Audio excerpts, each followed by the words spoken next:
Mark Schulman has had a front row seat performing with legendary acts including Billy Idol, Foreigner, Velvet Revolver, Stevie Nicks, Cher, and Pink. And he is here to be your personal rock star. Get ready to rock. Please welcome Mark Schulman. Woohoo! Hello, my friends. I am here to celebrate you, and nobody better to celebrate you than someone like me, because I will be your own personal rock star at your service. I've worked intimately with some of the most successful and inspiring musical artists on the planet, many of whom I call my friends. But not only that, I've interviewed and continue to interview rock star performers in all areas, from CEOs to influencers to world-class athletes and experts in the areas of sales, technology, healthcare, finance, and insurance. And I'm going to share with you what I call my greatest hits of information in the form of stories, performances, and business-relevant content that you can immediately use to supercharge your attitudes, behaviors, and outcomes as we literally hack into the rock star attitude. But I just have one question for you. Are you ready to rock? If you're ready to rock, say yeah! But actually, you could say it a little more quietly, because I know you're by yourself, like you with your computer. Just say yeah. Okay, let's do this. Woohoo!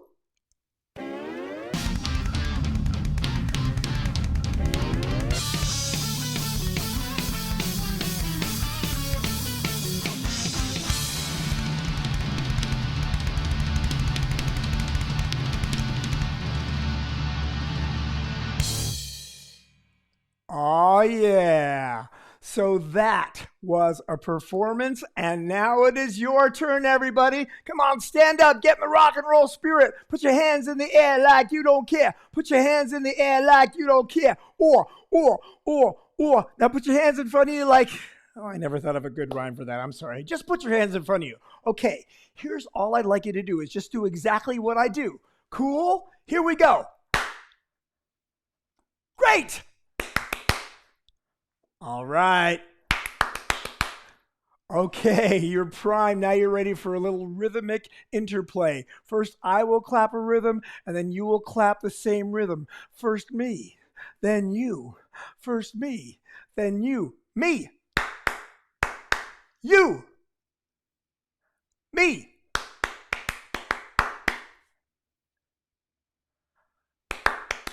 Oh, yeah! Uh-huh.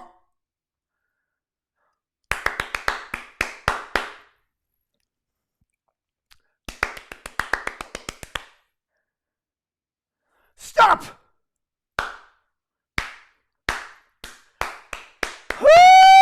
Oh, yeah, okay, you can sit down and relax. You worked hard enough. Now, that was a performance. And as my 10-year-old daughter said very astutely when she was only 7, Daddy, we're all performing, even if nobody's watching, and that makes it more fun. And she is so right, my friends. That is how I live my life. Like, every activity is a performance, and you can live your life the same way. Just imagine for one moment that every bit of verbal communication that you share with your family, with your associates, with your clients, that next phone call you're going to make, that is a performance. And every bit of written communication, every email, every document, every tweet, that next text you're going to send, that is a performance. And today we are focusing on the outstanding attributes of the rock star performers, because for rock star performers, there are no small moments. Every detail is critical. And these great performers also know that every single one of these performances is not only an example of what we do, but it's a representation of who we are. And if you participated, and I know it's a challenge, that's a representation of who you are. You rocked! And if you were having fun, say yeah! Because if you were having fun, you were experiencing a little bit of what we call drummer's high, which is an actual condition. But you can only experience drummer's high by being fully engaged in the performance.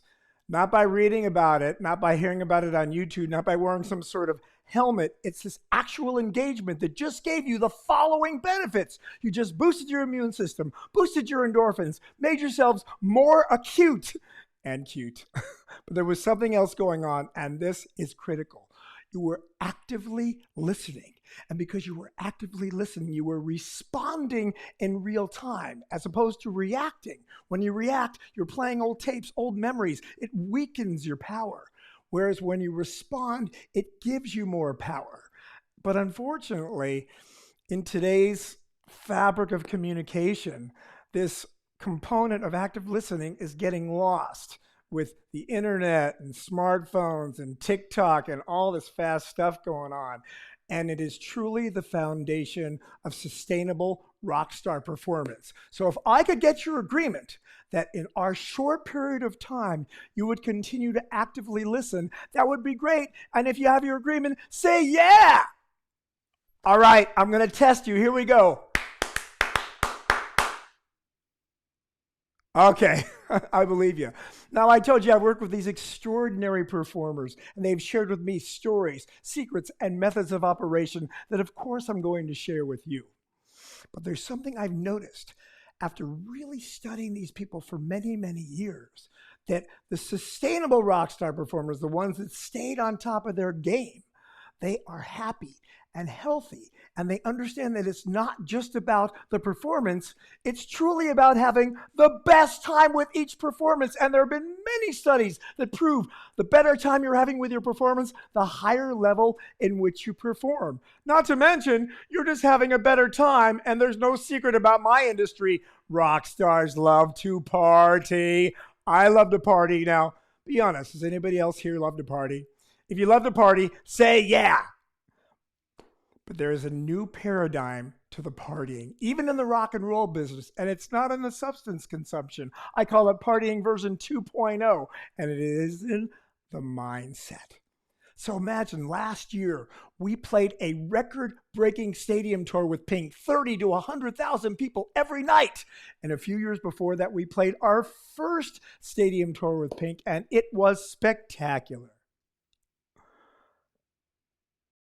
1, 2, 3, 4.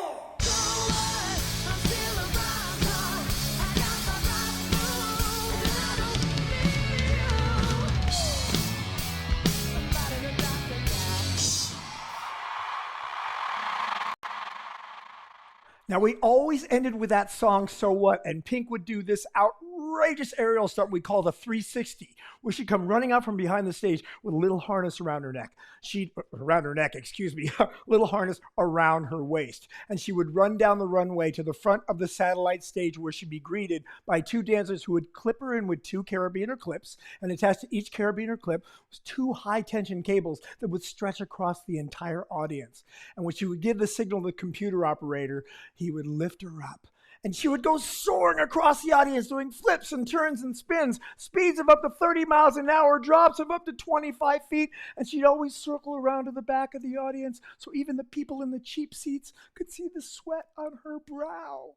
And one night we were performing in Germany. 50,000 people. They were rowdy. They were the loudest audience ever. And Pink was so excited, she went running down that runway, ran right to the front of the stage. They clipped her in with the carabiner clips. She immediately lifted her arm. But what she didn't realize is one of the carabiner clips was turned upside down. And so she was only clipped in on one side instead of getting lifted up above the audience. In the 2 seconds that it took the dude to figure it out and hit the kill switch, instead of getting lifted over the audience, she got brutally and rapidly dragged across that satellite stage over hot lighting cans. She got yanked off the side of the stage, fell 6 feet into what we call the pit, and pulled up against the metal side railing where I couldn't see her. And I was so freaked out, I had tears in my eyes. And that audience was totally silent. The band was totally silent. She was dead silent. I literally thought she was dead. And then I heard the sweetest sound. It was the sound of Pink cussing. If she was cussing, she was breathing. She was alive. She was angry. This was a great sign. But what happened next was totally unprecedented, because her husband, Kerry, had seen what happened, and he ran down into the pit. And she had her husband help lift her back onto the stage. She was battered, she was bruised, she was broken. She got back on the stage with him. She couldn't even stand. She was leaning on one leg. It looked like she was leaning on him because she couldn't stand at all. And then what's the first thing she does? She says to the audience, "I'm so sorry, everybody, but I think I'm too injured to perform the last song, but I want to make it up to everybody, so I'm willing to give everybody their money back." With only one song left. And then they brought a stretcher onto the stage and they hauled her off on a stretcher. And that audience went nuts. They were louder than before. And I looked in the eyes of the audience, and half the people had tears in their eyes. I had tears in my eyes. It was a very emotional moment. It's the moment we actually thought we lost Pink. But it was also the moment that I realized, wow, we cannot control what happens to us, but it is the grace with which we handle disruption, challenges, life-threatening situations, and our unyielding desire to provide what I call rockstar communication, rockstar service in spite of these situations.